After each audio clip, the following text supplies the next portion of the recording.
போகச் சொல் பொழுதோடு அயலார் ஆட்சியை. போகவில்லை என்றால் விரைவில் அறிவார் அவர் வடும் பாடை. கிளம்ப சொல்றா பெட்டியை கட்டிட்டு. யார சொல்றா? வெள்ளைய ஏகாதிபத்திய அந்நியர் ஆட்சியிலே சொல்லி இருந்தால் வெள்ளக்காரன்னு சொல்றான். திராவிட ஆட்சியிலே பாடுவதால் இந்த தீய திராவிடர்களை சொல்றானே சொல்றாங்க.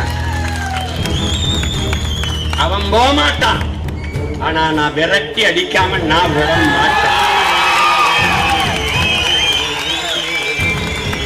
திராவிடம் என்றால் என்னன்னு அவங்களுக்கும் தெரியல, தமிழ் தேசம் என்றால் என்னன்னு இவங்களுக்கும் தெரியல. ஆத்துல ஒரு கால வை, இந்த சேத்துல ஒரு கால வை, ரெண்டு இங்கிட்டு இங்கிட்டு வெளியிட்டு.